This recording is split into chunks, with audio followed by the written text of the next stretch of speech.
I'm a very lucky person. In the past 18 years, in my apartment, I talk to 18 young people like me that we want to build up a company using internet to help doing business easier, to using internet to support every small business, support every young people, every woman, that if they have a dream, if they have some ideas, we will enable them to make their dream true and sell their products all over the world. That was year 1999 in my apartment. Well, very few people believe that, but we made it happen in only 18 years. I'm a very, very lucky person. And people say, have you ever learned business before? Have you done business before? Have you learned like MBAs? No, I have never learned any knowledge about how to do business. I never got even 1 day of training of computer. I still even to today, I don't know how computer works. A lot of people challenge me, how can you run such a big e-commerce company without knowing anything about the knowledge, without anything about the financing and marketing? And I say, this is because I know people. I know what people want. I know what people don't want. And this is where I learned that. I learned my experience of working with people when I was a student in the university.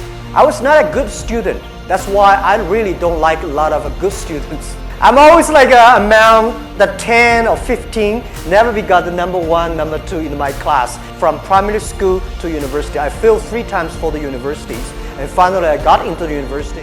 And I was the believer. And I believed e-commerce, I believed internet, even the internet bubble bursted. Many of my colleagues at that time said they're talking about we should raise more money, change our internet business into real business. And they considered I was the crazy guy. And 15 years later, I am the only one came back. Because we believe it. We believe internet. We believe entrepreneurship. We believe the future. I would love to discuss something about the failures, mistakes we made. The thing I feel most thankful is all the mistakes, all the refuse that I got. Because without that, there would never be Alibaba. In the past 18 years, every day we make mistakes. Every day we were rejected. I think being rejected, being refused by people, that is very natural. Why people should help you?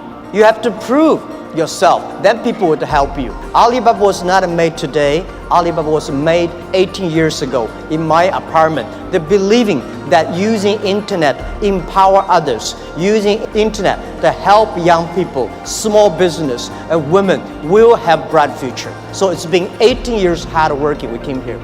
Today, there are a lot of books about us. I don't read these books because I think these books are not about us. People love to see successful stories, but most of the success stories, they succeed because of the mistakes. I encourage all the young people, entrepreneurs, to learn from the mistakes. Do not study successful stories. Successful stories in the Harvard Business School, normally, there are a lot of things behind you don't know. But if you learn from the mistakes, if you learn, especially the failure case studies, it's going to help you. What I want to say is not about you. You learn from mistakes does not mean you will avoid mistakes. You will learn the attitude towards these mistakes and never give up, fighting again. Of course, it's very painful when you're rejected, when you're refused. I went all around looking for money. Nobody give us the money. I all go around looking for partnerships. Nobody believe small business and e-commerce in China would work. So stay foolish to your dream and continue to fight. So this is what we did. As an entrepreneur, we never complain. When people complain, the opportunity comes. So if you can solve the complaints, that is your opportunity.